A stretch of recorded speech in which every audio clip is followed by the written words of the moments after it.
Nama aku Fasya. Nama aku Rana. Nama aku Fares. Jadi pada kesempatan kali ini kita bakal bahas berapa sih nilai yang cukup buat masuk jurusan. Matematika aku ya 1070. Tapi Wow.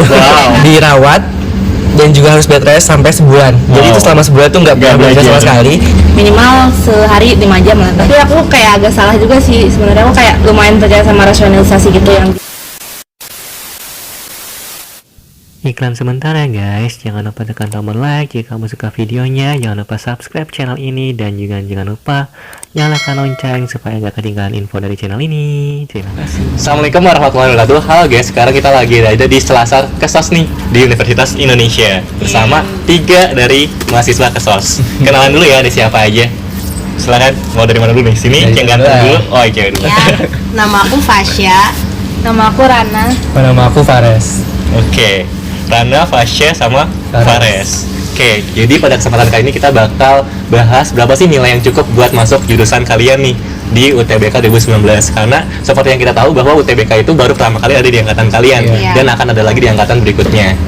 Nah, sebenarnya mau siapa dulu nih yang mau bongkar berapa sih nilainya buat masuk jurusan ini? Cewek dulu lah. Ya udah aku dulu. Oke. Jadi kan aku ikut UTBK itu kan 2 kali. 2 kali. Nah, pas UTBK pertama itu nilai aku ini dirata-ratain lagi. Iya, rata-rata. Kalau dirata-ratain, yang pertama itu 658 per 8. Terus UTBK yang kedua itu 558. Nah, jadi itu Oke. kayak turun jauh gitu, tapi tetap masuk kayak gitu. termasuk. Kalau aku mirip-mirip sama Fasya sih. Yang pertama 685, tapi yang kedua turun banget 550 ke atas lah. Aku lupa berapa ya. Kalau aku yang pertama itu 654 pas. Kalau yang kedua 619, sekian, aku lupa berapa ya. Oke, 602-nya ya. Dan rata-rata kalian semuanya punya nilai yang 600-an. Iya. Oke deh, baik itu ABK 1 atau 2. Nah, pertanyaan aku selanjutnya, nilai subtes kalian tuh yang paling tinggi nilai apa sih kalau boleh tahu? Kalau aku matematika sih. Matematika. Aku juga matematika. Matematika juga. Ekonomi. Ekonomi ya. Oke, boleh tahu nggak masing-masing berapa nilainya? Matematika aku ini yang UTBK pertama ya 1070. Tapi yang Wow. UTBK kedua yang nggak jauh di bawah itu. Kalau aku yang pertama paling gede MTK 900-an. Kalau yang 900-an. kedua ekonomi 600-an. Kalau aku sama-sama, yang pertama ekonomi, yang kedua juga ekonomi. Kalau yang pertama tuh 797, kalau yang kedua 765. 75. Oke. Nah, di sini kan mungkin banyak banget yang baru nonton dan kayak nggak tahu nilai 1000 atau 900 itu tinggi atau enggak. Nah, menurut kalian nilai itu tuh tinggi atau enggak sih? Dan kayak gimana sih cara kalian dapetin nilai segitu? Tinggi banget sih. Tinggi banget. Tapi kayak yang nggak tahu kayak tiba-tiba dapat segitu gitu loh. Maksudnya kayak kan nggak kepikiran juga kan bakal dapat nilai segitu. Terus kayak hoki-hokian sih sebenarnya. Hoki-hokian. Terus kayak maksudnya selain yang nilai yang itu, yang lain juga kayak statis gitu loh. Kayak aku tuh rata-rata selain nilai itu tuh yang kayak 700-an, 600-an kayak gitu-gitu.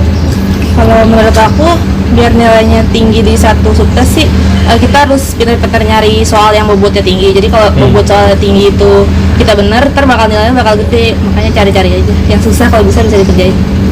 Oke. Kalau dilihat dari hasil tes keseluruhan dari orang-orang yang udah ikut UTBK, kalau menurut aku untuk hasil segitu tuh udah lumayan gede. Di angkatan kita. Iya, di antara kita, tapi dan itu juga hasil dari belajar, proses belajar, dan juga faktor keberuntungan sih. Faktor keberuntungan. Itu sangat ngaruh. Kalau misalkan lu pinter mau kayak gimana, tapi kalau misalnya lu gak beruntung itu ya udah kacau.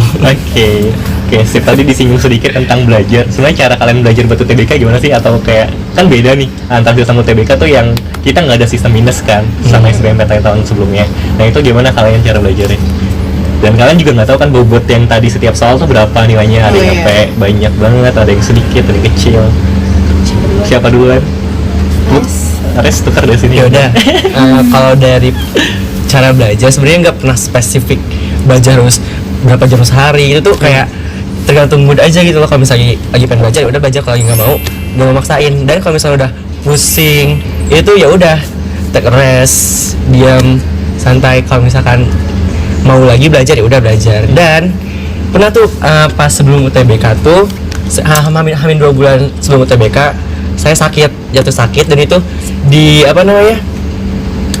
dirawat dan juga harus bed rest sampai sebulan. Jadi itu selama sebulan tuh nggak pernah belajar sama sekali.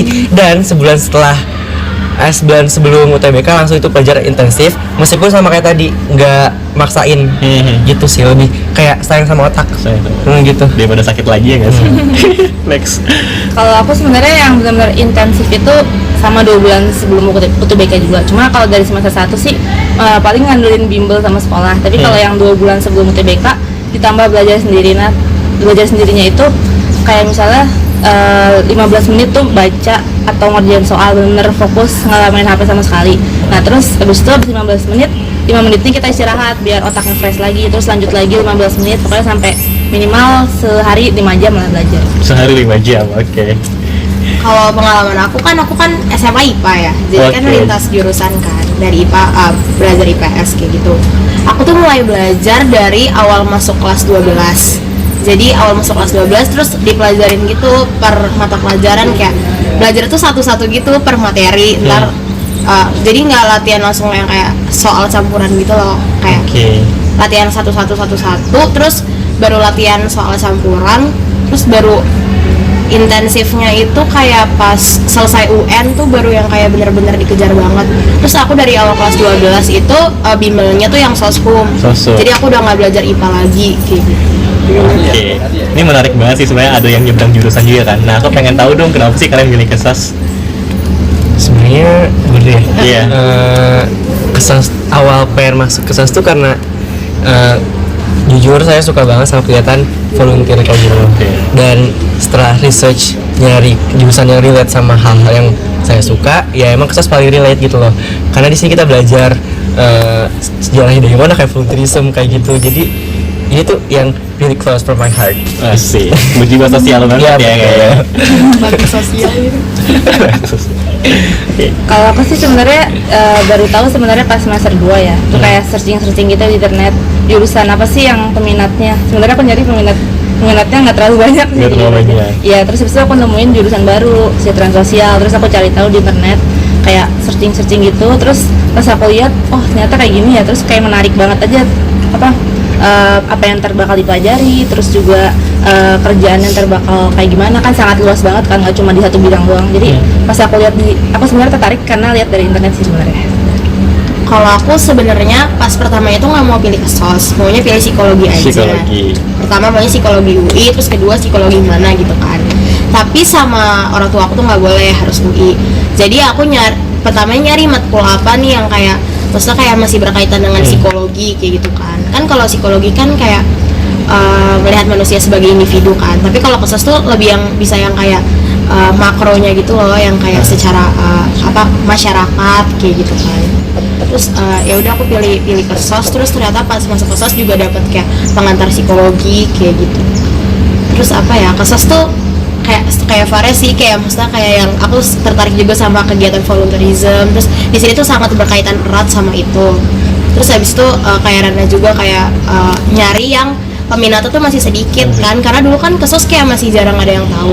Terus kuotanya juga nggak banyak banget kan pertamanya. Terus jadi aku nyoba aja gitu yang kayak mungkin masuk nih di bawah psikologi tuh yang mana kayak gitu. Oke, nah terlepas dari apa alasan kalian masuk ke SOS, aku mau nanya deh, sebenarnya kalian tuh gimana kesannya terhadap UTBK ini? Dimana kan UTBK baru pertama kali di tahun kalian dan kalian langsung bisa nih langsung kalian bisa nih nembus UTBK gitu kan. Nah, gimana tuh kesannya sebagai orang yang berhasil melampaui UTBK? Siapa lu? Sebenarnya dulu bingung gitu sih, karena maksudnya kan sistemnya beda kan sama kakak kelas kita di SMA. Jadi nanya-nanya juga kayak dia nggak bisa relate banget gitu sama sistem yang di kita. Terus kalau saran dari aku sih kayak mendingan kayak nggak usah terlalu dipikirin gitu loh, kayak antara penilaiannya gimana kayak gitu. Yang penting kayak fokus belajar aja kayak gitu. Aku juga sama sih, karena ini baru pertama kali, sebelumnya belum kayak gini sistemnya. Nah, tapi aku kayak agak salah juga sih sebenarnya. Aku kayak lumayan percaya sama rasionalisasi gitu yang di Instagram atau di tempat bimbel atau di website. Nah, aku ikutan. Terus habis itu sebenarnya dari rasionalisasi itu enggak sepenuhnya benar, karena mereka itu lebih ada yang pakai nilai asli, ada juga yang pakai palsu. Terus kalau misalnya asli juga kayak patokannya tuh sebenarnya jauh lebih tinggi dibanding kenyataannya. Jadi sebenarnya pede aja sama diri sendiri sih. Kalau kesan untuk UTBK sendiri, yang pertama pasti seneng. Karena kita generasi pertama dong. Kita nyobain pertama awal kayak gitu. gimana sistemnya. Dan yang kedua adalah bingung karena nggak ada gambaran gitu loh. Ini kita yang pertama, meskipun kita seneng tapi ini gimana nanti kayak gimana kita nggak tahu. Jadi ya gitu, seneng dan bingung. Seneng dan Kesannya. bingung. Kesannya. Oke, terima kasih buat Tasya, Rana, sama Fares buat sharing-sharingnya. Mungkin sebelum aku tutup, aku mau minta terakhir nih dari kalian sebagai angkatan pertama yang nyobain UTBK, dan nanti tahun 2020 ada teman-teman juga yang mau UTBK, dan itu cuma sekali guys. Udah dengar belum? Iya. Kan bisa 2 kali kan. Nah, ada nggak sih pesan buat teman-teman yang lagi nonton videonya yang udah disampaikan? Yang pasti pertama fokus belajar, tapi ingat sama diri sendiri, jangan terlalu maksain, dan juga jangan lupa berdoa, minta restu. Nah, itu aja sih. Itu penting. Kalau dari aku, semangat ya yang buat tahun ini mau UTBK. Belajarnya difokus kayak dikejar dari sekarang, jangan mepet-mepet, karena kalau nyicil tuh bakal lebih gampang dibanding kita dalam sehari belajar kayak berjam-jam, mendingan enaknya nyicil. Terus juga pede aja, walaupun misalnya sistemnya baru berubah atau cuma sekali doang, maksimalin juga kesempatan yang ada ya. Semangat. Menurut aku yang penting enjoy aja sama prosesnya, jangan terlalu dibikin pusing kayak gitu, percaya sama diri sendiri dan berdoa. Dan berdoa. Oke, berarti emang doa tuh punya kunci ya. Sip. Oke, terima kasih buat kalian yang udah sharing-sharing dan pesan-pesannya buat teman-teman di sini. Semoga kalian lancar terus kuliahnya. Amin. Dan semoga tadi semua alasan kalian di Kesos ini nggak salah ya. Iya. Semoga kalian benar-benar nanti bisa mengimplementasikannya ke masyarakat. Amin. Oke, cukup sekian. Assalamualaikum warahmatullahi wabarakatuh. Dadah.